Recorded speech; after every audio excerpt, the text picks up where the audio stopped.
Two years ago in Benidorm, Spain, the great Italian rider Gianni Bugno became only the fourth man in history to successfully defend his professional world cycling crown on the road. He sprinted ahead of a group of riders. Miguel Indurain was only sixth. 1 year ago in Oslo, Norway, on a cold, wet Sunday, the American Lance Armstrong warmed the heart of America by becoming only the second American ever to win the World Professional Road Racing crown. He ended his first full season as a professional with second in the Tour du Pont, third in the Tour of Sweden, $1 million in the United States, the US Championship and the world title and the stage win in the Tour de France. What a year.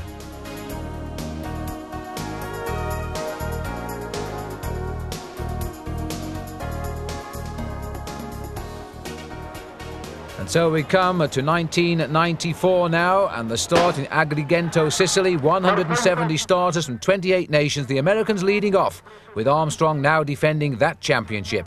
And what a course it is too. 19 laps of a 13.25 kilometre circuit. The high spot on the start and finishing line, they climb to 245 metres, and it is a 4 kilometre climb with a slight levelling just before the finish every lap.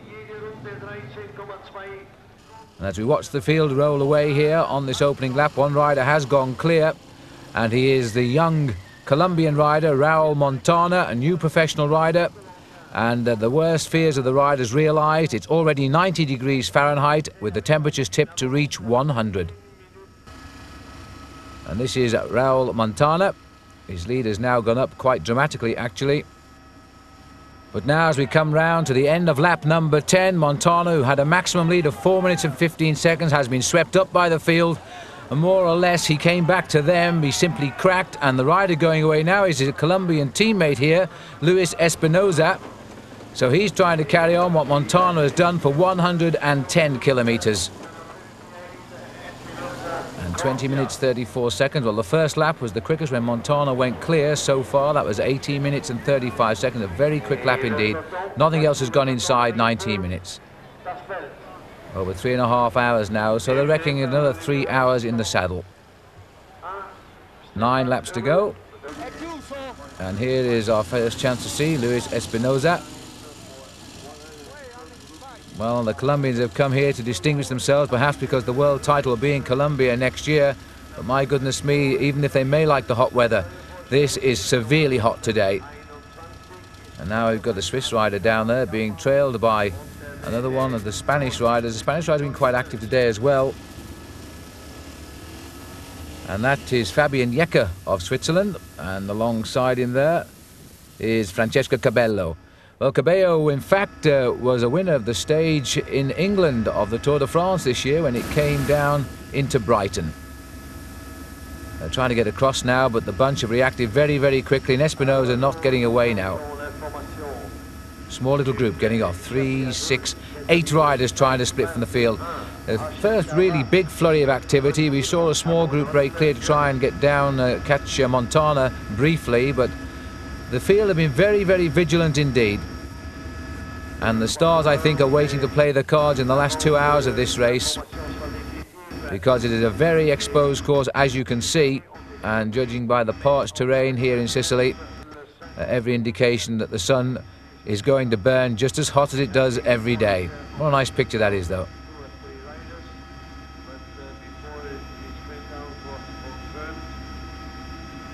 long, thin line of a very angry field now as the World Championship enters the most crucial phase. Montana, by the way, has retired almost immediately after being caught. He lasted about another 15 kilometers. And I think Espinosa is realizing too that his escape is not going to have any effect on these riders. They're just monitoring his progress. They've always got him where they want him. Rides for the Spanish Artiac team. Next year, of course, the World Championships will have moved into October. That might provide us with a very different race. This is Ralf Jurman trying to get across on the climb. First chance to have a look at the climb. Loosely translated, it literally is called the Road to Victory and reaches the finishing line on the top.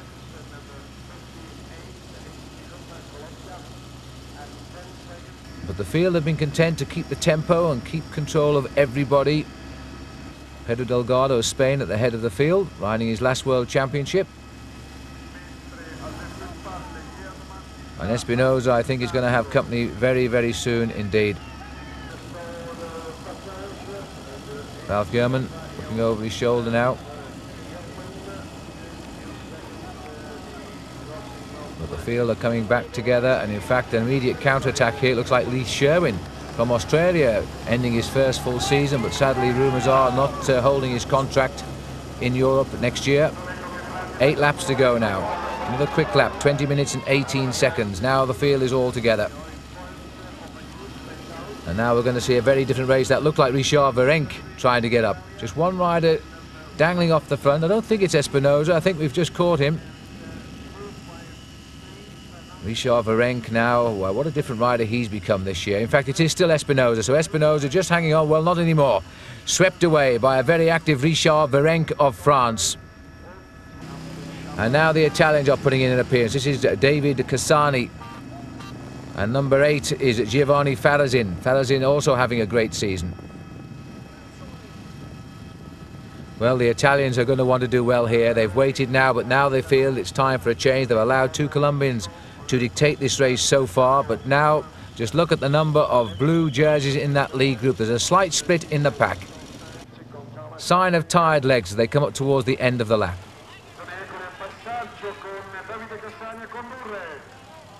And very fast rhythm indeed, and a good lap time. Look at that, 19 minutes and 16 seconds now. That's a fast lap. And Cassani takes them through as they complete lap number 12. 7 laps to go. 7 times 13 kilometers, and that'll bring them up to the full distance of 252 kilometers. Massimo Girotto takes a look across at who's setting the pace now. They're starting to try and work out who are the strong men as we head in towards the high afternoon sun. Temperatures now are 96 degrees Fahrenheit. And Massimo Girotto looking around, seeing who's going to help. And it seems to be the French are marking the Italians very, very closely here. This is Massimo Padenzana, for the last 2 years the champion of Italy. So they're all putting the weight in behind the attack now. The tactic is keep the pace high and see what happens. The Italians are very, very good at this. They're reported to be on a massive bonus if they provide the winner on the team. Some in the region of about $300,000 they'll share.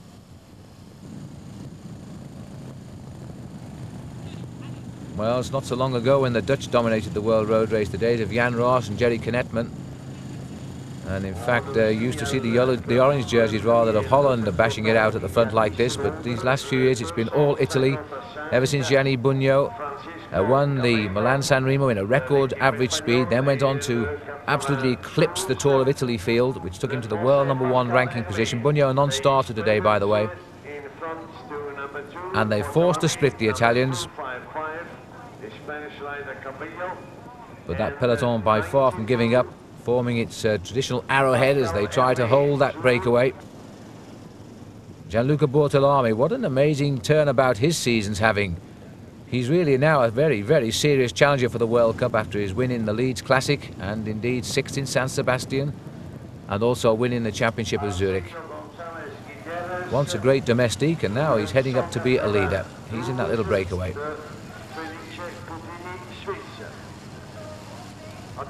250 there. That's Ansenio Gonzalez of Spain.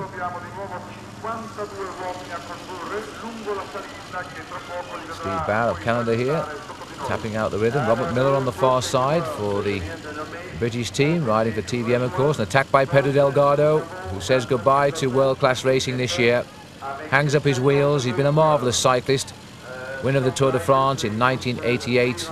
Tour of Spain victories as well. He'll be sadly missed, Pedro Delgado, Perico. But a lot of big names are leaving the sport this year. Phil Anderson expected to retire as well from Australia. Greg LeMond seems as though he's teetering on the brink of retirement. Well, I suppose it's all right if you're a spectator, but for the riders now, this hill is becoming a real mountain. A very difficult climb indeed.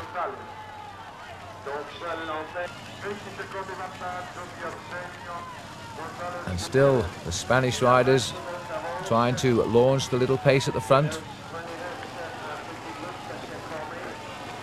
And this rider up here now is still Gonzalez. In fact, he swapped places with Delgado. Delgado went back into the field. Gonzalez is holding his own at the front now. And that's Scott Sunderland of Australia who's up there on the right of our picture. The Germans have come across. Could well be Rolf Aldag setting the pace. And just behind him, Claudio Chiappucci, taking a little bit of a turn for the better now with some of the big names coming up. 6 laps to go and they've got a split on the field.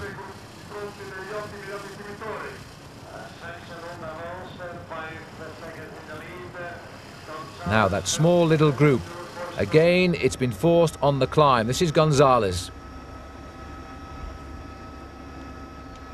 The Spanish have been very active today. The Spanish speakers indeed. Let's not forget Colombia. Now Gonzalez will be very pleased if he takes a look over his shoulder, because he can't expect to win the world title on a break at this stage on his own. But if he can get this group across to him, then it might be a different championship. That's why he's looking over, seeing what's coming, and that group is coming up. He spotted it. Now he's going to relax a little bit, let them come up, rest while he can, and see just who is in this group. Well, this is quite a significant group. There's Claudio Chiappucci there.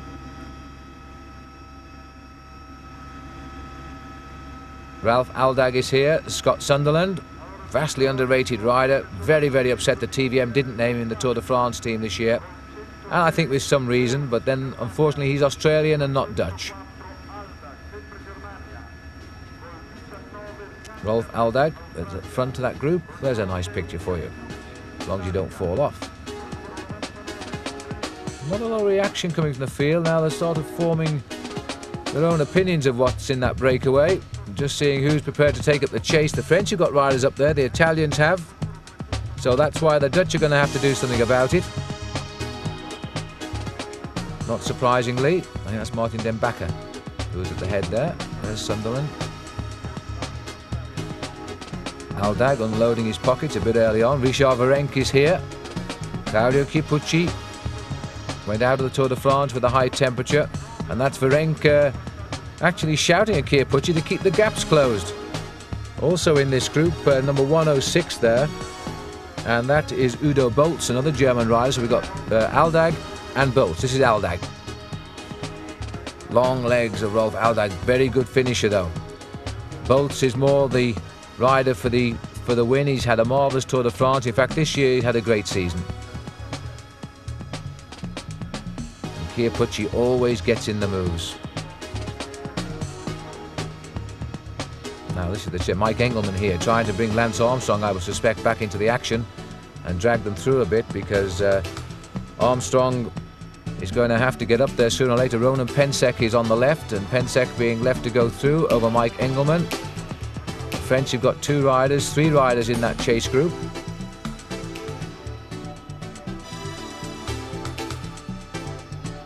And the benefit of the helicopter, seeing that this group is getting away a little bit now.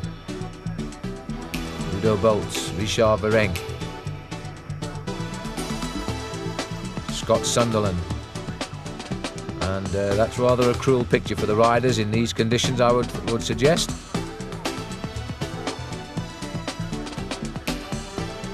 And this is a very useful carrot now. There's the first time check, 30 seconds. And it was all started by that rider there, Arsenio Gonzalez. think the Dutch rider who's got up here is Erik Breukink.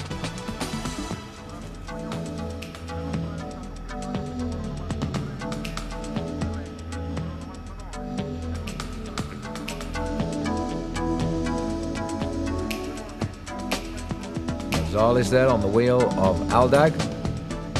And now, is there going to be some reaction here? That was, I think it was Vyacheslav Bobrik who was waving his arms around.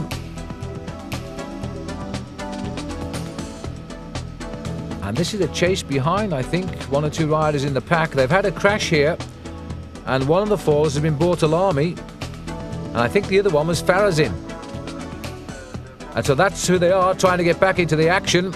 They've been left behind a little bit, but they're coming through well as Bortolami. And the other rider is Gianni Farazin. So these two riders back through the convoy, trying to rejoin the field as fast as they can. Well, they were almost at the head of affairs when they went down, but they were off our camera. We never saw them go. We charge now through the Valley of the Temples. The steepest point comes in the last kilometre of this climb. It's around about 13%. And then you have about 300 metres of flat and semi-flat that takes you right up to the finish line itself. So it's not entirely a sprinter's race, this. It's a strong man's race. If you can make your move early and then hang on to the end. Sunderland. Gonzalez. Riding very, very well indeed. And there's Bobrik coming up now.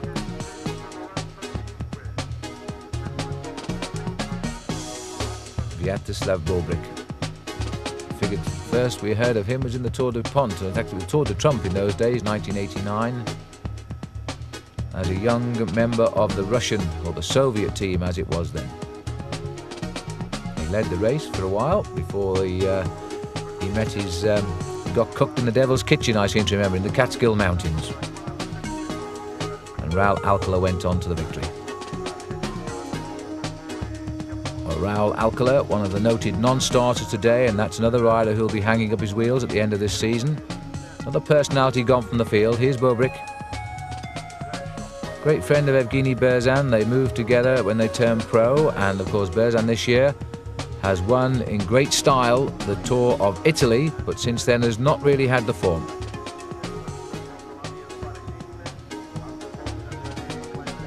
Well, Farazin and Bortolami are almost on the tail of that peloton now, we hear.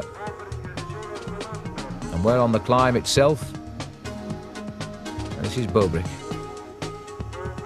Well, the peloton are right up behind that breakaway now, rather sadly, because they've picked up all the lead cars. Martin Brun there from Holland, the chief commissaire, trying to get things sorted out and get all of these motorbikes out of the way, because they're going to close in very rapidly now. We're going to see a regrouping here, I think. Now this is the head of affairs at the front. And this rider here looks like Peter Ugramov.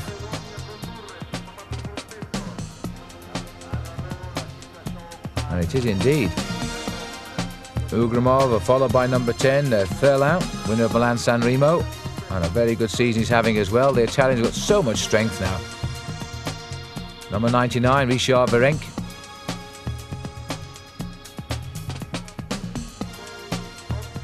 So there's been a general regrouping on the climb, but it's already cracking again as we approach the 5-hour mark. Scott Sunderland still there at the head, keeping the tempo nice at 5 laps to go. 19:27, that's a very quick lap.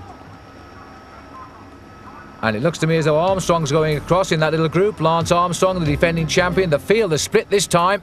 Up on the 5th climb, 5 laps to go rather, the field has gone.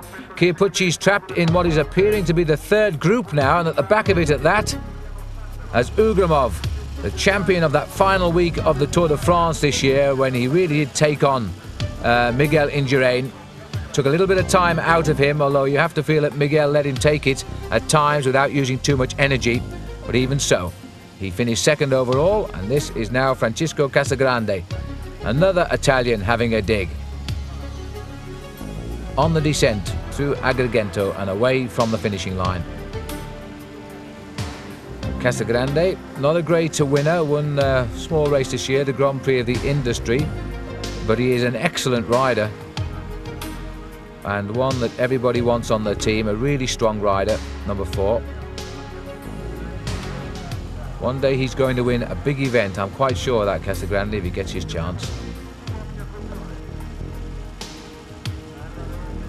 Well, Ugrimov is feeling that it's time to try and break up this race. Everybody's paying a little bit too much attention because they're continually closing the gap. Sooner or later, the elastic must snap.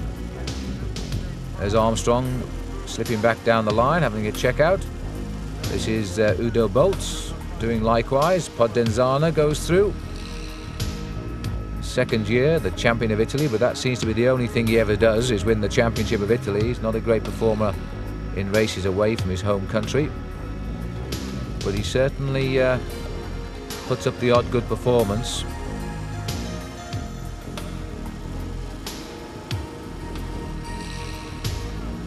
Now Richard Virenque, Claudio Chiappucci, and that was a quick shot of Dmitry Konychev.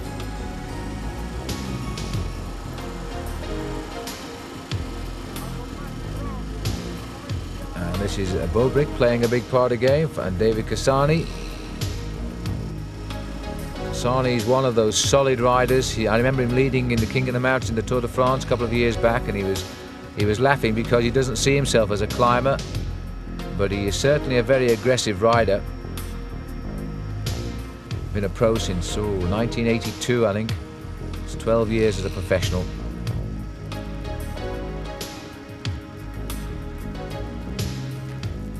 Now, there's no real pattern forming yet, except the strength of the Italians is clearly noted. And Richard Virenque of France consistently up in the moves as well. And there's the chance to see Armstrong now. Eric Breukink goes through as well. Pyotr Ugrimov. Now, any one of these names would be worthy of a world championship. And there's Bjorn Riis from Denmark, also up here now. Laurent Madouas, Maurizio Fondriest. Now, these riders have all come. Fondriest has refound his form after his operation at the start of the season, which kept him out of the Tour de France and Tour of Italy. He made his comeback in the Tour of Great Britain, and in fact he won that race, having won in the opening time trial. He scored again during the race in the next time trial, ran out the winner, and since then has been back on form. Whether he'll have the legs to go the distance, though. André Schmil, 271, World Cup leader, has won Paris-Roubaix this year, but he's struggling a bit in the World Cup now. I don't think he's going to make it. Well, it looks to be about 25 riders forming at the front. Another Italian up there is Bruno Cenghialta. This is the champion of Switzerland now, Felice Puttini. Not a big rider, but he's picked up the championship, and in fact he finished 17th in the World Championships last year. He may well have read the right move again too.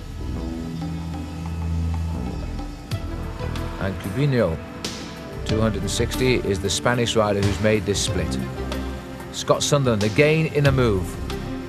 Armstrong, inspired by his victory last year, the adrenaline still flowing perhaps, feeling that this is his jersey and he's not going to lose it lightly. He's read the move well so far.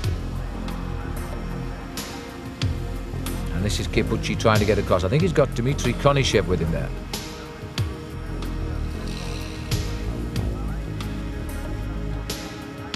The rider's using the only slope on the course to repair or make good whatever they've got, gains or losses. Now just look at the boys in blue here, the Italians. Number 12 is Pantani, Marco Pantani. The find of the year. One of the nicest climbers I've ever seen in action, and his second and third places in the two big tours. This course really should suit him. It finishes on top of the hill.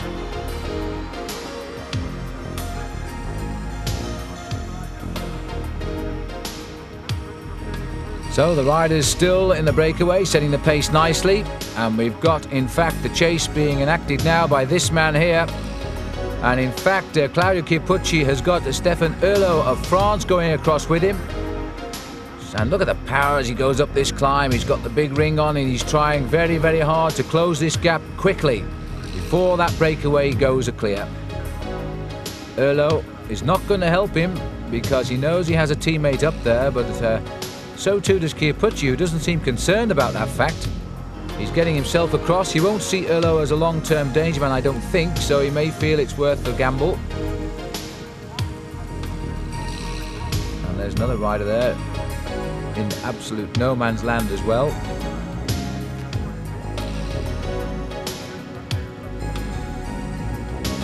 Chiappucci, that fine piece of riding for him. He's on the tail, and in fact somebody else has come up as well.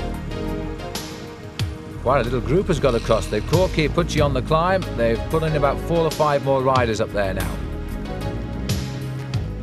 Pace being set by Cinghialta. Now we have a large number of Italian jerseys in this lead group. Things are going according to plan, I would think. Cinghialta setting the pace. Gubigno, stage winner this year in the Tour of Italy. Surprisingly, it wasn't a particularly mountainous stage. Well, it was hilly, but it had a flat finish and he won it. He held on by the skin of his racing shorts. And this is Francisco Casagrande. Scott Sunderland. Almost in the camera there was Gubigno.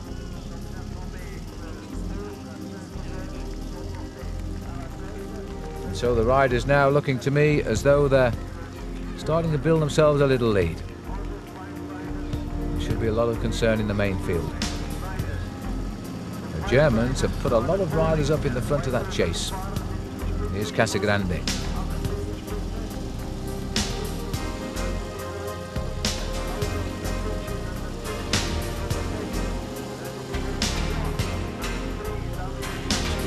In a nice rhythm on the climb. His job here is simply as a workhorse. They won't be counting on him to win the World Championship. Massimo Girotto is also up here. That's an interesting name. I've never spoken to Girotto, and I've seen him race just about everywhere in the world, and he's always done a performance sooner or later. Stage winner in the Tour de France in the past. I remember him winning in Geneva and at Buzenège, where Robert Miller went off course just before the finish line. He will come up with a result somewhere, always. But it's left to Casagrande to keep the pace going.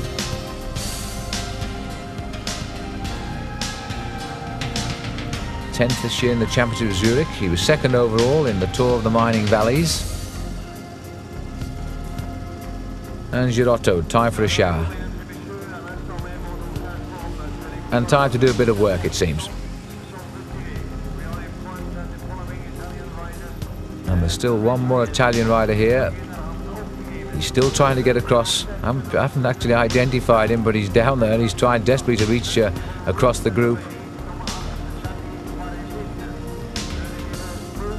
But it looks as though it might be, from what the commentator is saying, Gianni Farazin who's trying to get across.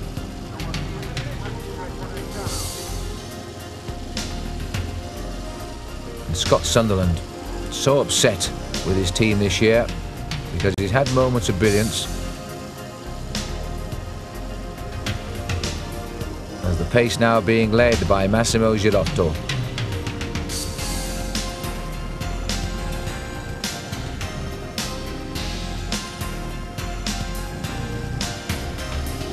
This is Bjorn Ries, number 73. Another man who has excelled these last couple of years, as has many riders from Denmark in fact, and the popularity of the sport in Denmark now has gone through the roof. 35 seconds is the gap. It's not a lot, especially on this climb. Girotto continues his pace, stage winner this year in the Giro d'Italia, and in fact he won the Tour of the Mining Valleys, which Casagrande was second in, and that was his first stage victory, by the way, in 12 years of cycling for Girotto, Massimo Girotto. Now Bjorn Ries comes through and wants to see the finish. Erik Breukink coming up the climb here too. No, it's not Breukink, it's Erik Dekker. This is the second group up on the climb.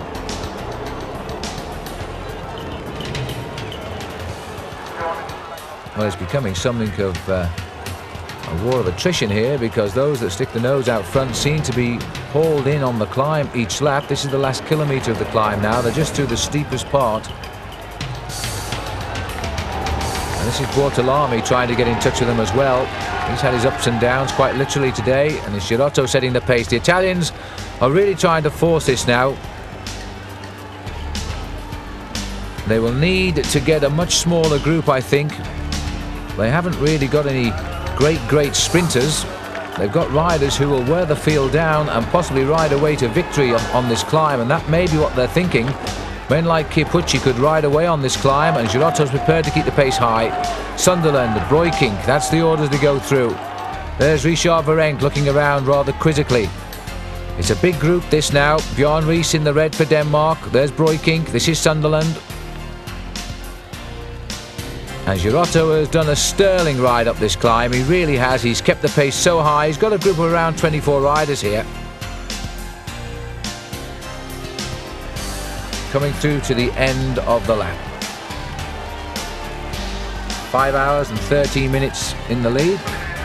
Or rather, the race has gone for 5 hours and 13 minutes. And they're left now with 4 laps to go.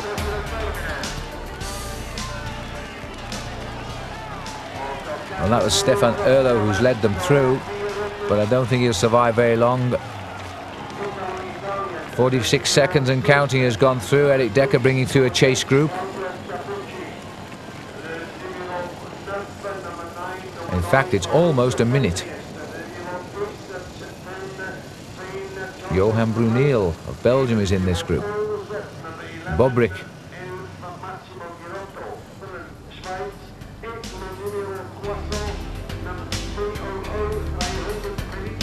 And in fact, Oehlo is trying to make the best of his escape towards the top of that climb. He's really going hard here.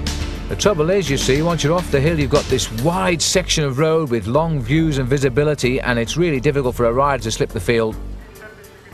Oehlo. And they're trying to finish him off very quickly. Well, the French seem to be offering the biggest challenge to the Italians as a team. They've got a number of riders up in this breakaway. How cycling fortunes switch, because the Dutch now really don't seem to be in this race at all. They've got Decker chasing, they've got Breukink in the group, and Breukink needs a good performance because the rumours are he's losing his contract with Once, the Spanish team. He hasn't turned out to be the big winner, which they paid the big money for.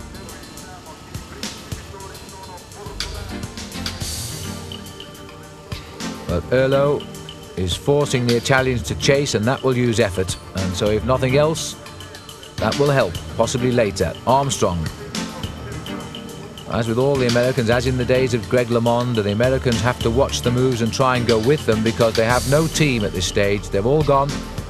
A number have retired, 1 or 2 are still back in the main field. But they did their job early on to keep Lance up near the front. It's cost them their place or a possible finish, I think. But now they've done their job because they've got Armstrong into the lead group, and this lead group beginning to look rather decisive. And Armstrong still continuing to do some pacemaking. He's at the front of the chase. They're keeping Oehlo in sight, but my goodness me, he's going well.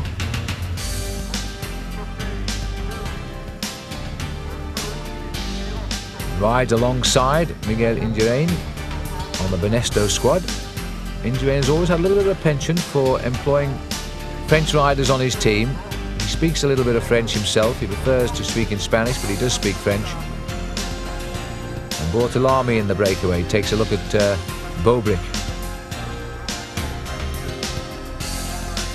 Well, it's taking a lot of effort here, and the Italians are having to do all of the work. But they're slowly reeling him in, and they've got him, and the rider first across is Bruno Cenghialta.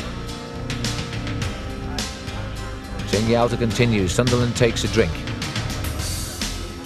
And Stefan Oehlo drops down the line a little bit. The pace continues.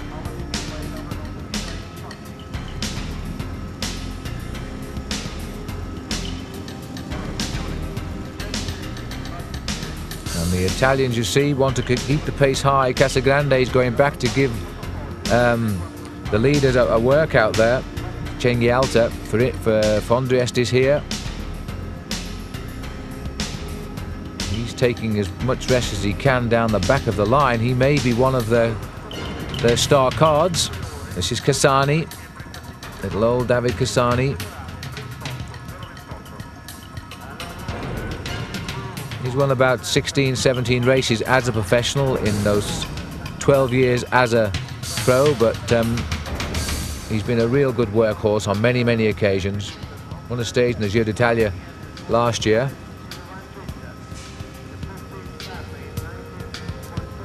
A little bit of repair on the move. And this will be for Dmitry Konishev. No, is it Bobrik? No, it's Konishev.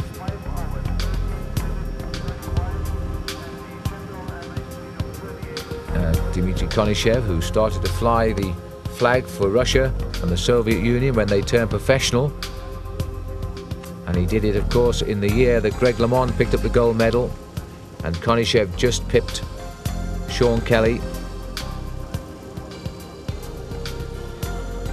And Sean Kelly always rues that day in 1989 in Chambéry because he feels that was the one chance he had of a world championship, because Kelly too is out of the sport at the end of this year and didn't start this race, by the way.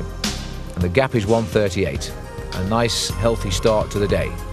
There's the champion of Switzerland, Puttini. This is Johan Brunel. He's in the chase group, and Decker.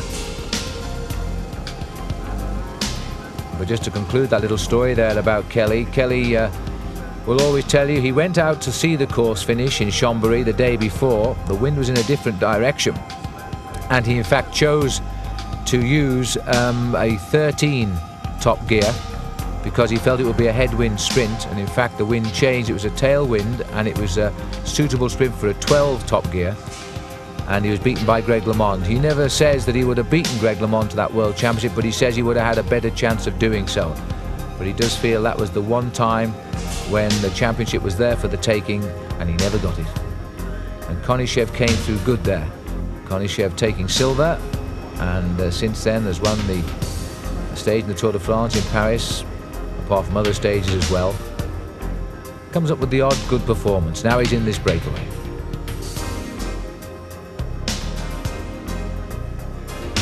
Well, it's a little bit like a moonscape. As the riders are on the climb again, the Italians are continuing to set the pace. Nobody willing to help them. They know the pressure on the Italians. They know they've got to do a performance in their own country. But Tifosi will not be pleased if they don't win. And so the others aren't going to help them too much. Number 95 here is Laurent Madois. Well, this is a good ride by Laurent.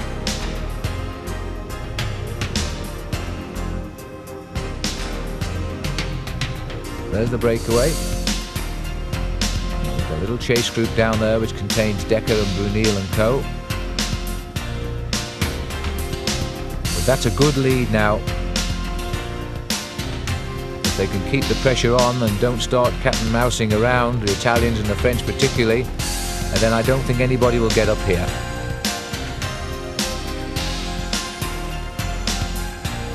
Francisco Casagrande looking quite casual on the climb. Laurent Madois just behind him.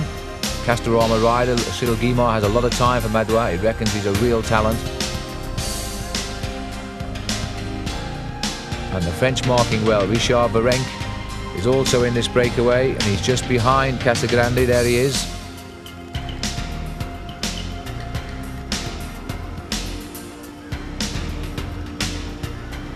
Brilliant Tour de France for Virenque, finishing with the King of the Mountains jersey on his shoulders and that memorable stage win at Les Ardennes.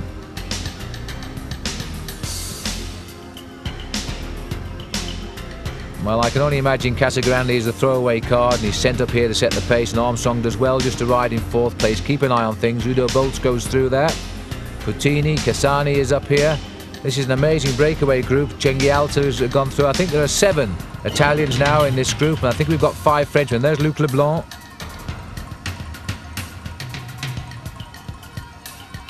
Who rode so well to win the stage to Hautacam in the Tour de France when he was the only man to hold on to the fiery wheels of Miguel Indurain on that climb in the Pyrenees, and then he rode away from Miguel in the last few metres. Girotto, Chiappucci. So Chiappucci and Fondriest are probably the key cards for Italy. They're not doing any work, they're riding down the line. Jan Ries, a very strong man, sort of man who would try to go alone, given half a chance.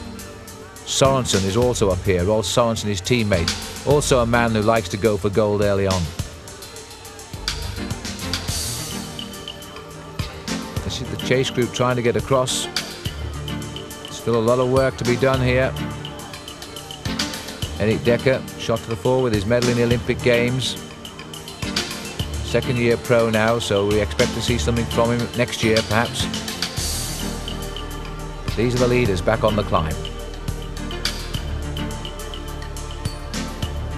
3 French riders have got the front of the field.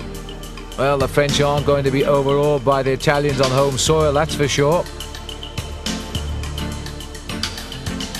You can tell a climber. Look at the face of Virenque in the centre, looking around. Very passive face indeed. He's certainly not a man under pressure at this point.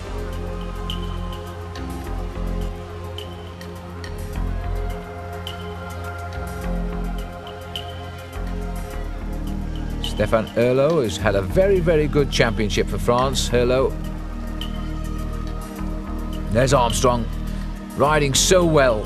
In defensive is World Crown. It's not been a great season for Armstrong, but he's certainly risen to the occasion here. He rode to the occasion in Liège-Bastogne-Liège as well, where with a little bit more luck he would have won. But Armstrong going to have to now think of bigger fish to fry here in the World Championship. He finally got home in second place in Liège-Bastogne-Liège, outwitted by a late attack.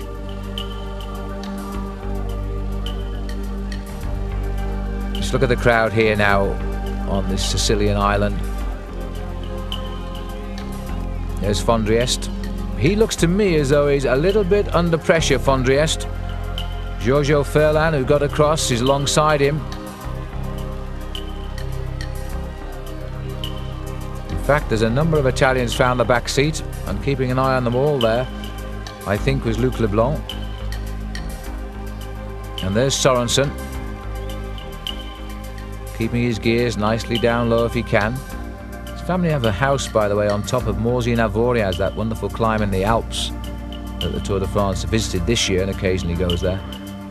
So if he ever needs to get any mountain training in, he only has to go to stay in the apartment and off he goes. Virenque looks around, sees what's going on. Time for a drink for Stéphane Herlot.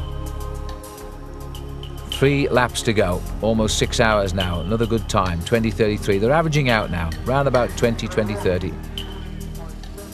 Here's the chase group, but they're not really getting across.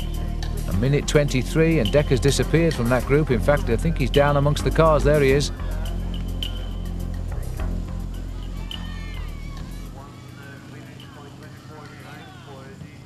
I really can't see this group being brought back. Girotto sitting on the wheel of Casagrande. Eric Breukink. And number 95 is Laurent Madois. Breukink rather desperate for a good performance. It's not been a great year at all for Eric. And Casagrande looks across to Girotto. I think he wants a little bit of a hand. Time for a rest. And Girotto having a word with him there.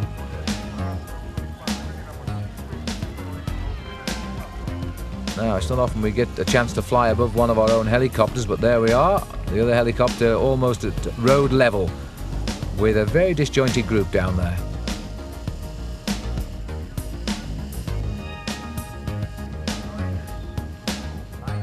Rolf Aldag, the sprinter. Casagrande always willing to keep the pace going. Claudio Chiappucci, you never know what that man is going to do, and that's why we love him. He's as apt to attack on the flat as on the hills.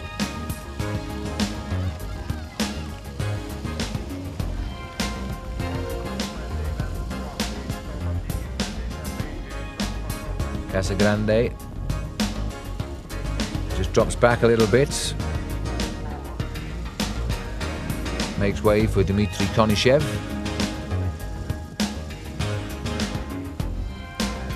Always should be concerned about Konishev, but there are some really good names in this breakaway now, and because the Italians are so well represented and the French, every reason why the rest of the race may not get back up.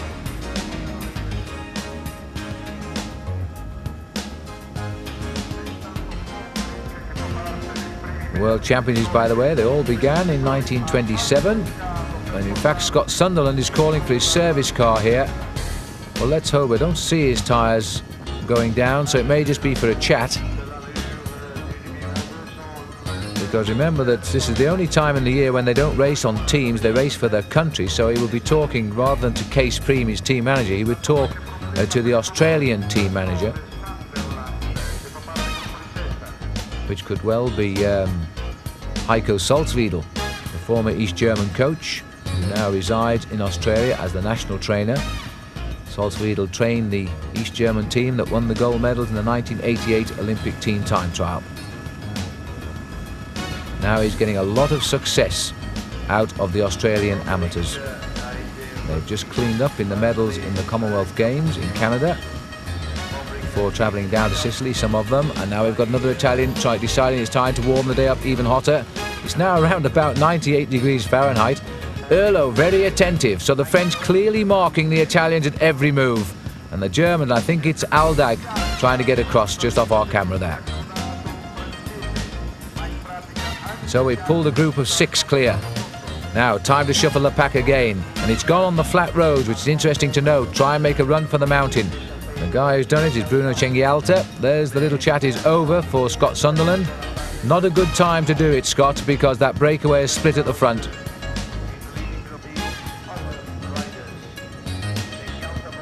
Armstrong riding 4 or 5 men down, just watching the moves. That's all he can do at this stage. He's nobody here to help him. Same applies to Erik Breukink in the orange. Cassani looking over his shoulder. And Rolf Sorensen seems to be shouting back at his team car or the commissaire or something. I'm not sure whether he's complaining about the proximity of the cars, because he is in fact shouting to the commissaire. Oh, I see. He wants his manager. He wants to know what's going on behind. Well, now he knows, and it's about 1.5 minutes, Rolf. Bjorn Ries at the front, followed by Aldag, Girotto. A lot of movement now with the following vehicles, and I think this is an indication that people are realising this is the breakaway that will decide the World Championship. And the Italians are the ones who are saying, well, if it is, we're going to win it. An attack immediately by Cinghialta. Immediately countered there, and it's Armand de las Cuevas. He came onto the back of the group early on. We haven't seen him do anything until now, and de las Cuevas has gone off. He's having his best season ever, de las Cuevas. This is the champion of Switzerland, Puttini. Cinghialta looking across to see what the attack did and realising maybe nothing. Puttini has gone through him. There he is. And Cinghialta hangs on. I think on this occasion it's going to be all back together again, and in fact Cinghialta shouting at Puttini, who will understand him because they speak Italian as parts of Switzerland, and in fact Puttini rides on an Italian team as well, a small one. And now Sorensen going. This is the sort of move that Sorensen would make. Rolf Sorensen always would expect to do it alone if he's going to do it at all, and so the tall Danish rider tarnished his reputation a little bit in the eyes of the British, at least, when he pulled the jersey of the Motorola rider Sean Yates when he was in the yellow jersey, joining a sprint for a valuable 6-second time bonus in the Tour de France this year. And in fact, by the end of the day, Museo was leading by, guess what, 6 seconds. And although Sean Yates normally would not beat Museo, it wasn't a thing to do, and Sorensen hasn't been allowed to forget that yet. Anyway, Sorensen now clear. Cassani has got him. Rolf's father, Jens, rode in the Olympic Games back in 1960, while Rolf took the plunge as a pro at the early age of 20. Well, he's a bit older than that now. He's just 29. Well, Puttini seems to be a man for big titles. He's got the national championship. He rode well in the Worlds last year, 17th. He's going again, trying to get across to these leaders. We've got 4 riders now. Cassani, Erik Breukink, Rolf Sorensen and Stefan Oehlou.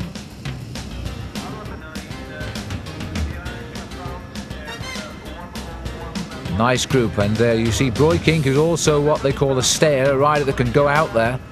Is saw in Sorensen the sort of man he would like to go with, and immediately marked Sorensen and went. This is Puttini.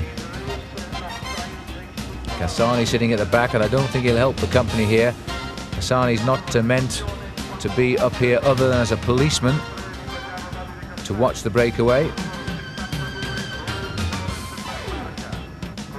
There's the great little Swiss rider Puttini. No wins at all this year.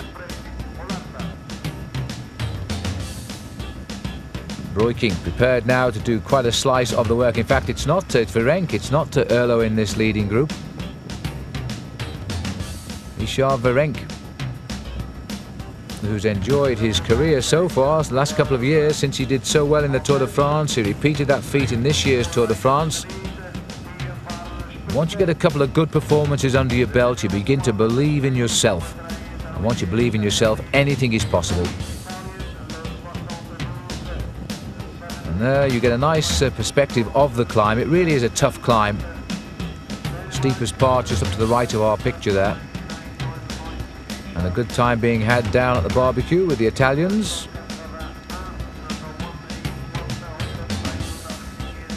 There's the rest of the breakaway. The main field is dropping out of it now. They're falling right behind, 3 minutes down.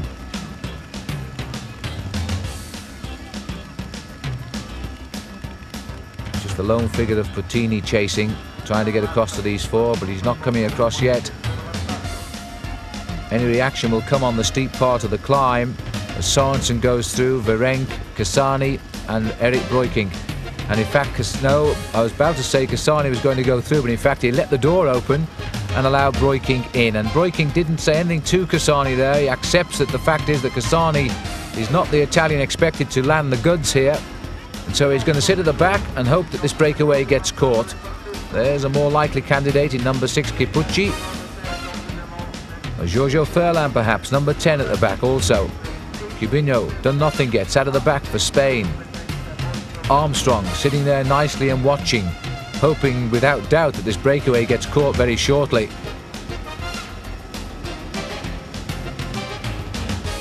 Lance Armstrong, second in the Tour du Pont again in America this year. Beaten by another man from Word Perfect, but it wasn't Raul Alcala this time, it was in fact Vyacheslav Yekimov.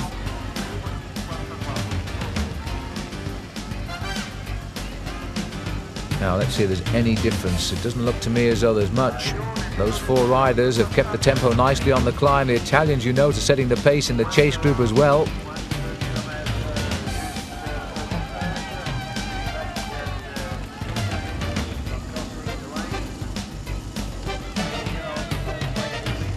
And around about 20-22 riders in this group.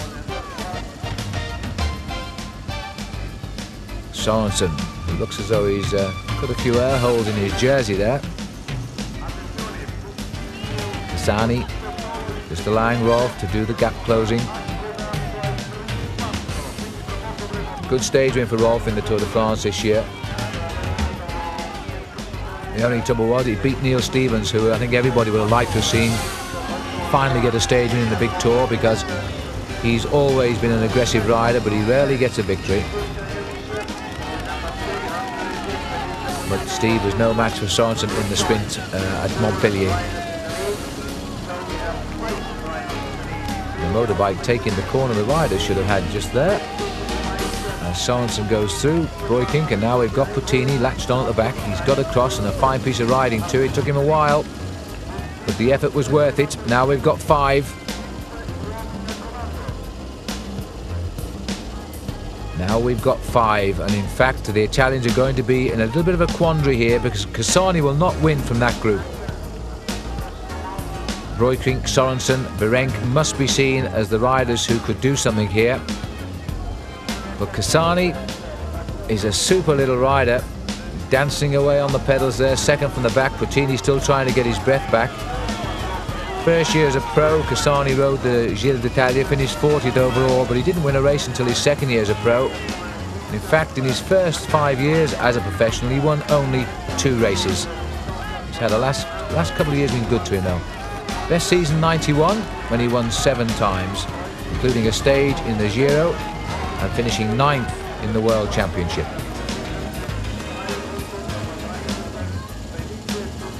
And 9th is his best finish in a World Champion. No, I beg your pardon, he finished 7th, I think, back in 1988. So he's had a 7th and a 9th. Virenque loves the climbs now. After all, if you say you've won the King of the Mountains in the Tour de France, you will believe you are a climber. And although this is a very different hill to the High Pyrenees or High Alps, it calls for a very different type of effort. Virenque is an explosive climber. Doesn't just sit there and bash out the rhythm, he dances out the saddle as much as possible. He wants Breukink to come through, I think.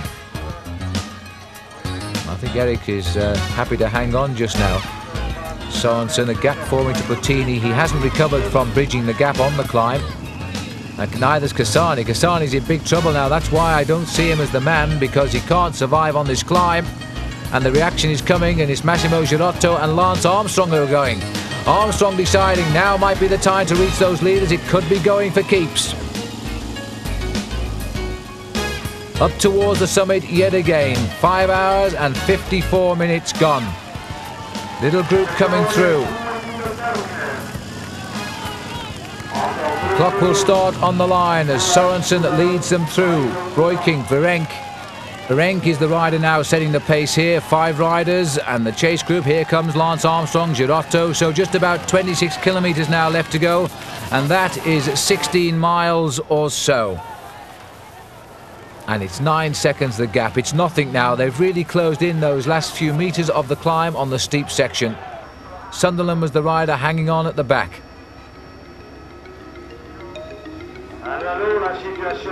So it certainly hasn't gone yet, this breakaway, despite the work. Bottini has read so far the move, but can he continue?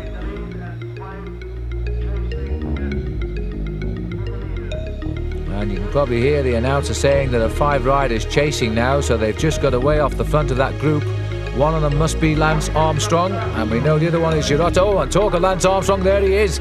Armstrong has come through, and the other rider coming through is Konishev, Girotto, Claudio Chiappucci. And the 5th man to make the gap, it looks like Luc Leblanc. So 10 riders now, inside 2 laps to go. The Italians have strengthened their men at the front, and they've brought across a real star in Claudio Chiappucci. Luc Leblanc, who's riding a tremendous season this year. Another rider who turned professional at 20 years of age, by the way, Luc Leblanc. Turned pro back in 1987.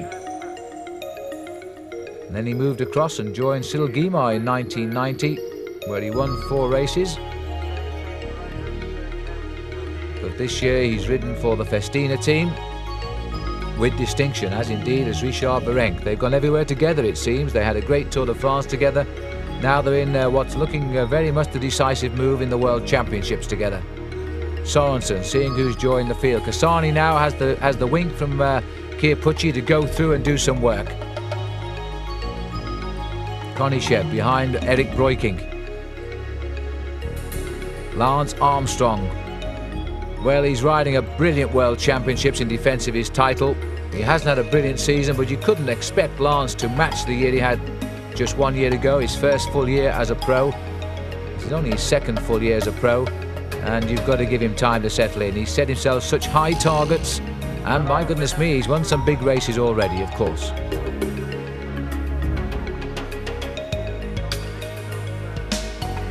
So you've got that small chase group. This is Sorensen leading the 10 front runners. Blue skies, and we are now tickling the 100 degrees Fahrenheit here. This is Bortolami, but he's not in the lead group anymore. He's going to have to do something about that if he wants to continue his fine progress, but I think he'll be handicapped now because he's got his men up there.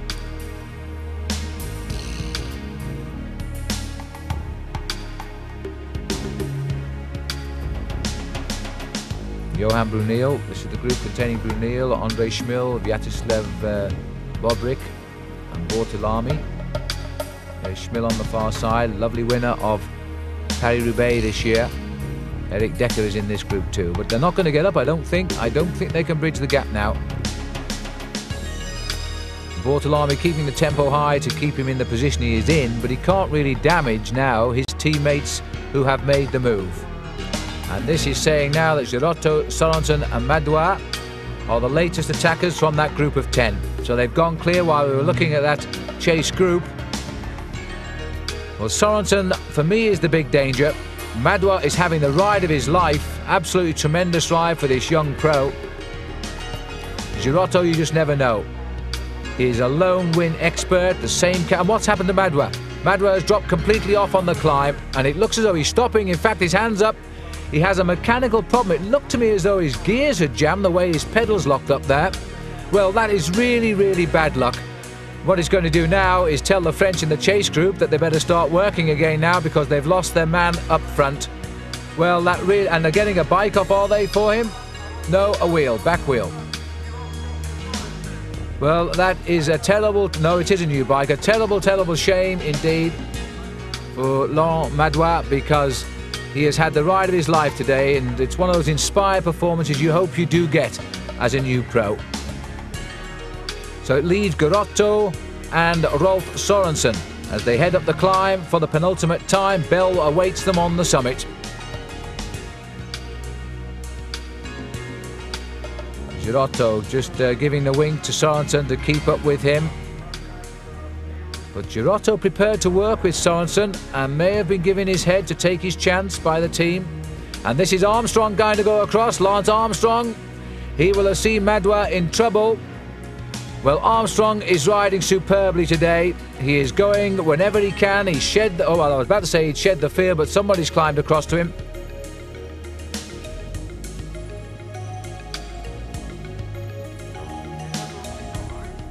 Girotto just sitting there. He looks a lot younger with his hat on because, of course, he has no hair when he takes it off. And Sorensen, and I think Sorensen actually said something then to Girotto. And that's the return of Madouas there, or trying to be the return of Madouas.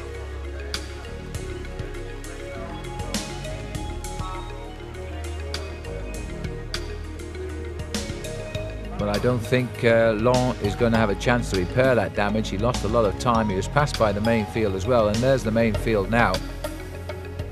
Armstrong has been joined. It could be a useful breakaway. Konishev has got up here too. And this rider with them is Luc Leblanc. And Claudio Chiappucci is the other rider who has got across the gap. This move is taking on a move of reality again, and Armstrong may have started it. Well, he certainly did start it. It's a chase group, though. They've got to catch up to the leaders. There are 2 leaders up there. We could have 6 very shortly.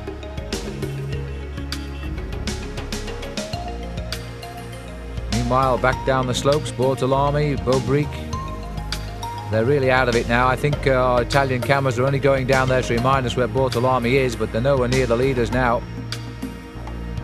This is the leader, Girotto. They were looking up the mountain as they were climbing. They might have even spotted these two. Another move from a Frenchman trying to get across the gap.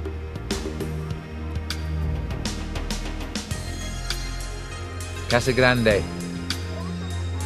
Oh, he also is trying to repair the damage of the split here. The field is blown on this climb. They've scrabbled for wheels. There was once about 25 of them, but they've been scrabbling now on the climb.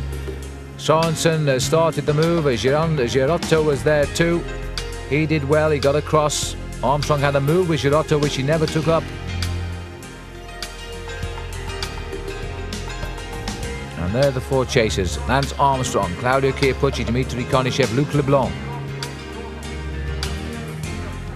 And they're bringing them back. They're going to have them by the top of the climb because Chiappucci is such a good climber.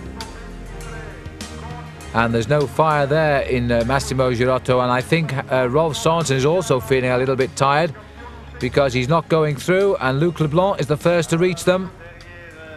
A very familiar climbing pattern of Leblanc. We had plenty of chance to learn that one in the Tour de France this year. And Leblanc goes to the lead. He's reached them on his own too. He must have ridden away from that group.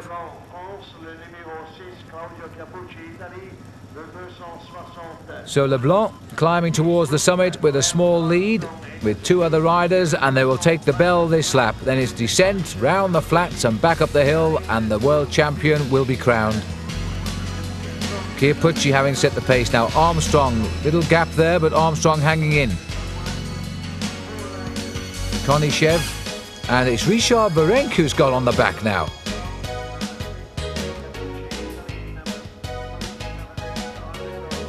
And there you can see the crowd, the graffiti, and now the leader on the road, Luc Leblanc.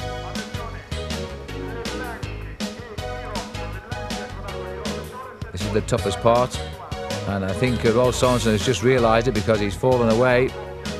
And this is his teammate here, Bjorn Riis. They're now trying to get in a small group with Madouas, and in fact the man setting the pace is Lordolino Cubinho of Spain. Well, he's the best suited to the climb, and this is his big effort now. He's made the breakaway. He's now going to try and repair the damage and reach the leaders. Well, time running out. The next time up this climb, of course, it'll be for the gold medal.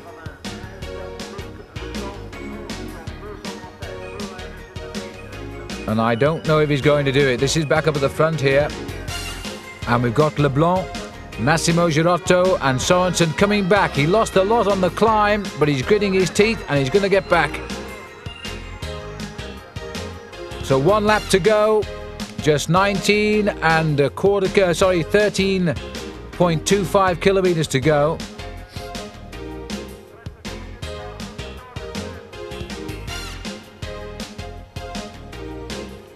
And Chiappucci not far off the pace at 15 seconds.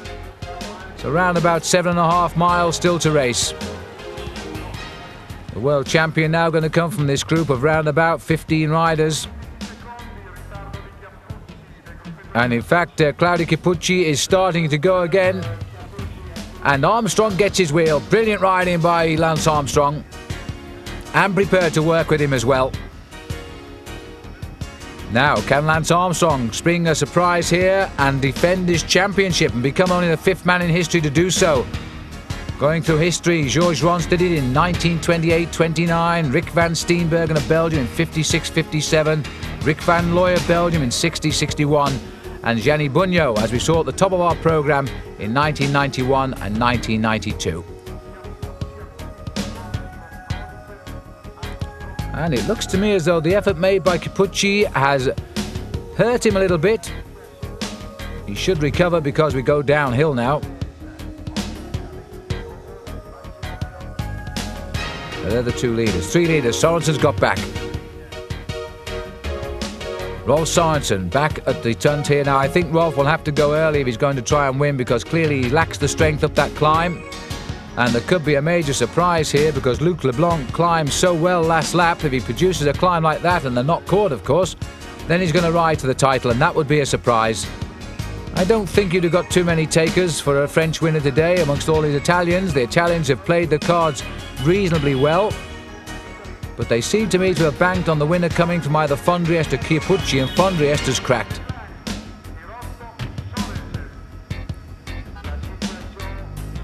Luc Leblanc, having the sort of season one just only hopes for. Girotto won his first big stage race after 12 years of cycling this season. And Rolf Sørensen.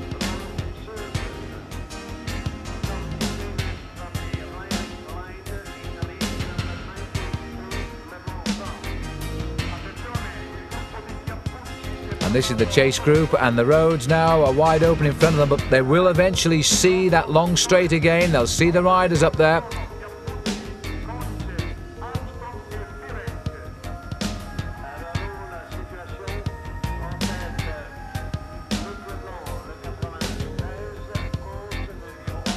And David Cassani looking a little bit worried now about this. This is Petr Ugrumov.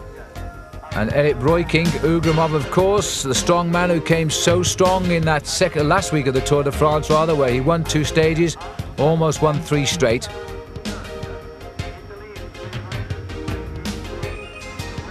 Sorensen not short of strength at all on these easier stages, but I think he's lacking it on the climb. Luc Leblanc trying now to confirm his great season, 6th in the Vuelta de España and also winner of the King of the Mountains there, 4th in the Tour de France and winner of a stage there. Won a stage also of the Tour of Galicia. But he's having a marvellous year. Here's Chiappucci. Now must start to ask himself the question, can he reach them? Same of Armstrong, but they're going to try. Konishev going away with them.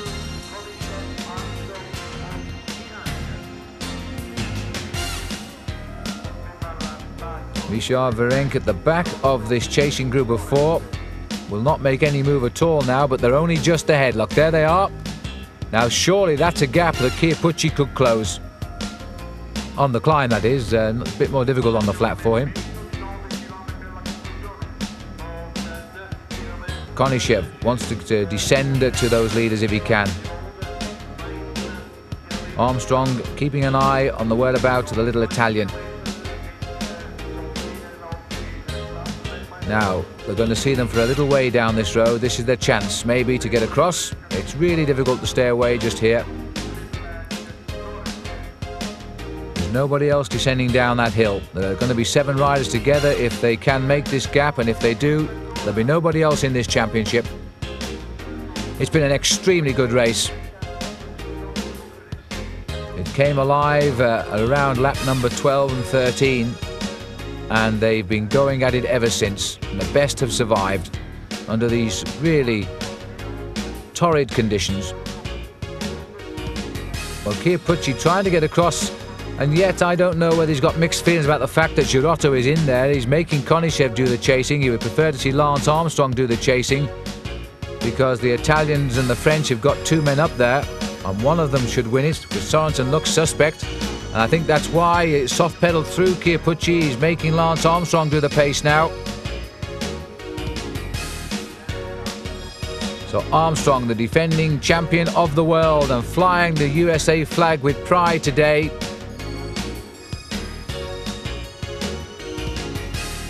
And Sorensen wants more help from Girotto. But he can't be looking forward. I think, in fact, Leblanc indicated to Sorensen that there was a group coming. Girotto knows it now. There's Konishev taking the wheel of Armstrong. The Italian and the French rider are not interested in the chase down now. They're making the other 2 do it. That's the game. That's the sport. But you know, if these 2 take across Chiappucci, it might be curtains on the last climb.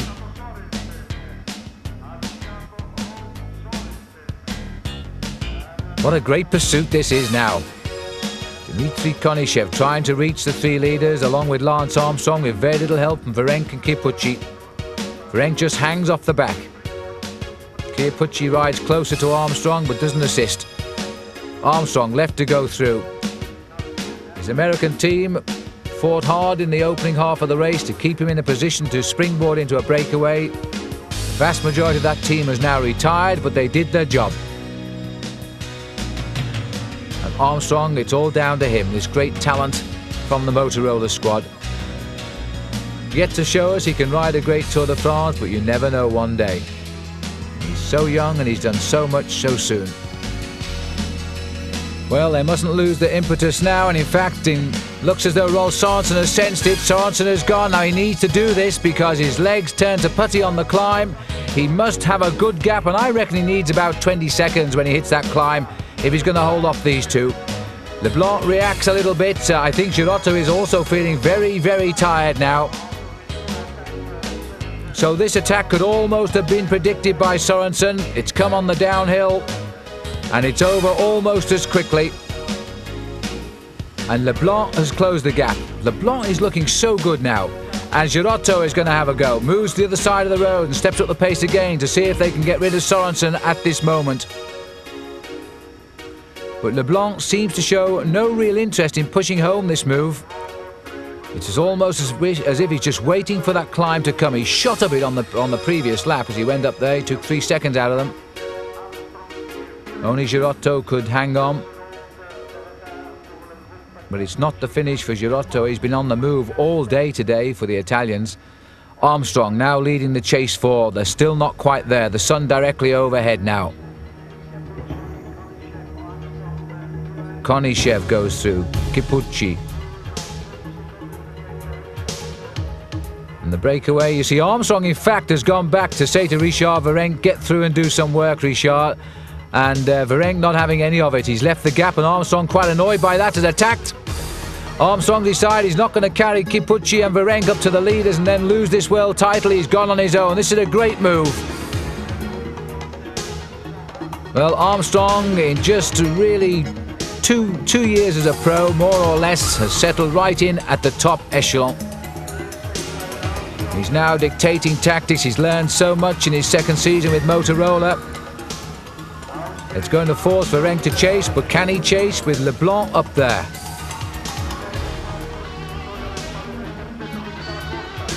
Well, it's all over. They brought him back.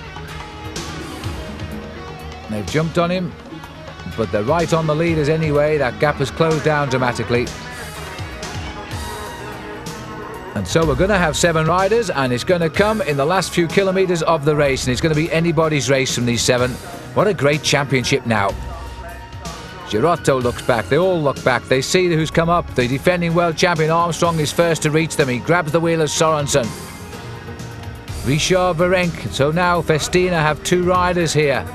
And so do France, of course. 2 from Italy, 1 from Denmark, 1 from America, 1 from Russia.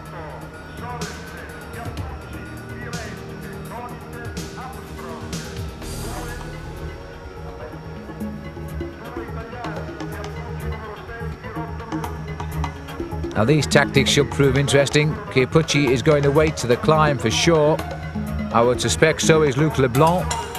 But people like Armstrong, Sorensen, Girotto, they've got to go early. They've just got to go early. I don't think Lance Armstrong can cope with those climbers over the last couple of kilometres today. It's just too steep in the final kilometre, and he won't recover in time over the top. I'm sure he would know that.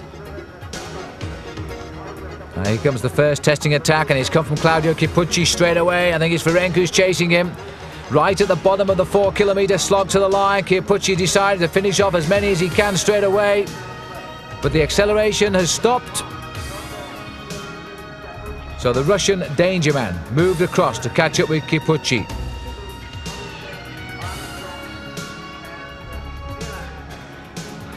Richard Virenque joins them. Girotto is there. Attack over. Attack indeed over. Dmitry Konishev, the man of a world championship, who's so often been at odds with the teams he's ridden for. He left TVM to join the Italian Jolly team. And now we've got Dmitry Konishev setting the pace with Claudio Kipucci. I'm not sure whether Claudio wants to be actually in the lead now he's been caught. Because if he does, he's going to have to accelerate from the front again. And he seems to have recovered all his old form after dropping out of the Tour de France with a high temperature. He didn't start, in fact, in the mountains after the stage to Les Ardidens, where he lost so much time.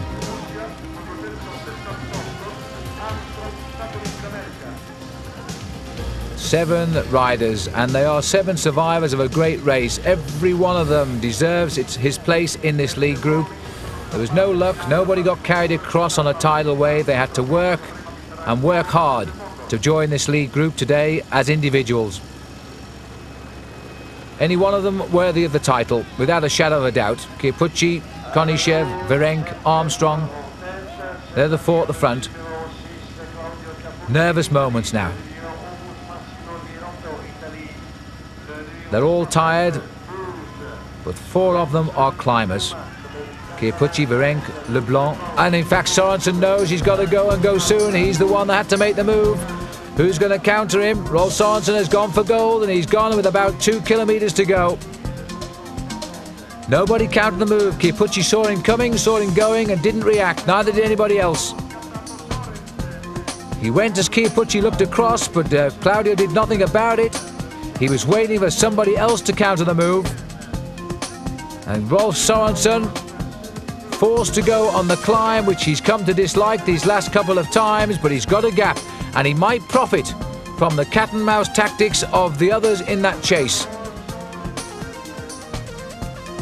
Rolf Sørensen trying to make good a season which so far has been unkind to him. He broke his wrist in the 4 days of De Panne, which is a race in Belgium right at the start of the season. Since then he's won a stage of the Tour de France. And he's been searching for his form. He still hopes he can pick up a classic before the end of the season, as he so often has done before. And he's got the gap. There you can actually see the long climb now, which takes us up to the finishing line. This is called the Colle della Vittoria, which means the climb to victory. And I'm wondering if it was named because of the World Championships, because we also have the avenue of the victorious when they get over the top. So a fabulous ride by Rolf Sørensen, who is a great example to any young cyclist here, showing you that you never give up, even when you think you've had it enough and you've been caught many times. Have another go, because you never know, it can be the right move. And Sørensen, like everybody, has suffered and suffered hard today, but now he's gone yet again despite all of that, and there's just a chance now he's done it. Kiyupuchi and Konychev. Kiyupuchi forced to keep the tempo high, but he doesn't want to give it too high. He doesn't want to lead all of these riders to the line either. There's Armstrong. They're gambling now. They can cope with Sørensen, and it's going to be a difficult gamble. Armstrong, mouth open, but still holds a very good position. He doesn't look like a tired man to me. And this is the hard-working Rolf Sørensen. I can imagine how Father Jens is feeling right now, no doubt watching him up on the finishing line on television. The gap is still there, but the counter-attack is started. There is a counter-attack coming away from that field, and I think it's here. No, it's not. It's Luc Leblanc. Leblanc and Massimo Girotto have gone, and somehow they've jumped around Kiyupuchi, and they've gone straight by Sørensen in no time at all. Sørensen, his rhythm has stopped almost immediately as Leblanc now turns around and looks at Massimo Girotto. Girotto, who has followed or been in every move today, indeed a man worthy of a world title, even if it would be a surprise. But Luc Leblanc has the climbing legs, surely. He went up this climb with Girotto last time and he hurt Girotto. And it might well be he'll try and do the same again now.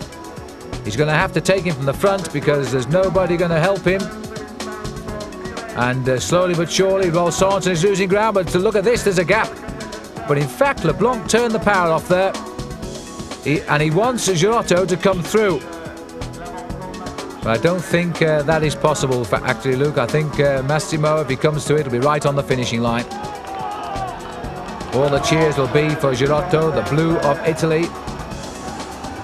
Well, the French have had a marvellous, marvellous race today. De las Cuevas, Madouas, Stéphane Hurlot, Richard Virenque, and now Luc Leblanc. And Leblanc is going to go for the attack a long way down the slope here. Girotto's mouth is wide open, but the big man, can he hold on? There's the help from the Italian Tifosi. But in fact, the water didn't mean a thing. If anything, it's turned him off, because Girotto has given up. And now look at this. Luc Leblanc is going to deliver the surprise of these championships. He is riding away to victory and gold medal in the world title. The gap is there. And Luc Leblanc surely never believed this. A rider who turned professional at 20 years of age. And this, the former champion of France back in 1992 when he finished 8th in the world title that year. And that's his best ever finish in these World Championships. But now I think it's going to be a gold medal. Massimo Girotto has lost his rhythm completely. He'll be lucky to get silver, I think. But there's no doubt about this young man who turned pro in '87 for Toshiba, a sponsor no longer in the sport. And all he had to show for that was a small victory in a stage of the Tour de la Vienne, which was an open amateur race. And he finished second in the national championship that year. He comes from the Limousin region of France, doesn't live there now. And he's going to win the world title. Well, what a climax this is for French cycling this year. We've had the renaissance since 1990 of the Italians, but this year people are going to talk about the renaissance of France. And look at this down below. Girotto is being reeled in. Armstrong has been dropped because this is Richard Virenque and Claudio Kiyupuchi who have joined. and nobody behind them at all. So Chiappucci and Virenque have got clear, and unfortunately Virenque handicapped again by the attack of Luc Leblanc, and to a lesser degree Chiappucci handicapped by the attack of Girotto. But look at the happiness now on the balding head of Luc Leblanc of France. They can't catch him now, he's just over the top of the climb, and he'll just ride to the line just like Lance Armstrong did a year ago and salute the crowd.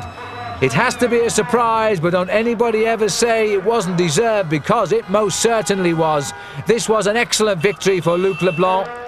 He took a win in the stage of the Tour de France. He finished high in the Tour de France this year, but the victory in the world title will be the icing on the cake. And in second place, the sprint going to Claudio Chiappucci on the line from Richard Virenque. So France first and third, Italy second and fourth.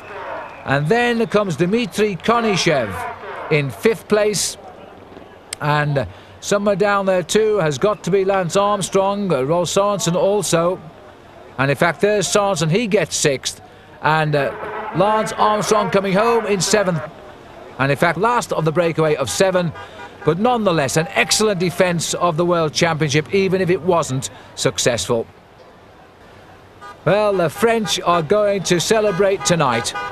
This has been a brilliant ride by Luc Leblanc, and what a year for him. The Festina rider takes the victory, and Festina also get the bronze medal with Richard Virenque.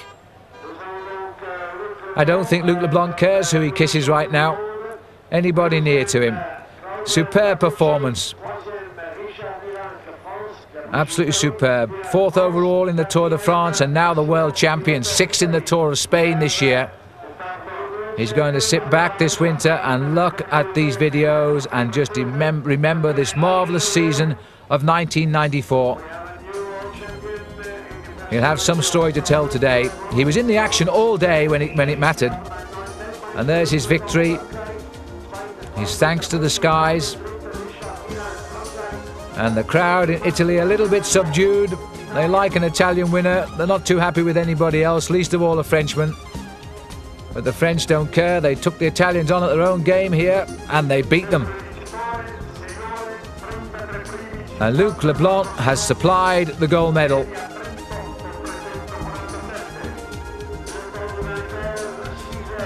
And this is the sprint for second place, and Claudio Chiappucci, the man who never can quite win. If only he could convert some of his second places in all of the big races throughout the world, then he really would be among the superstars. Another silver medal for Claudio Chiappucci, ahead of Richard Virenque and a very courageous Massimo Girotto, finally robbed of a medal in fourth place, 11 seconds back in that group. Dmitry Konishev and Rolf Sorensen. Let's not forget the defending champion Lance Armstrong of America taking seventh. And on the podium, and in fact Chiappucci saying to Luc Leblanc, hold your medal up and let my crowd see it. A gold medal for France, a bronze medal for France, and Claudio Chiappucci, as he so often does, spoils the party by getting in there in the middle. But all in all, a great World Championship, and one to remember. I'm Phil Liggett saying goodbye.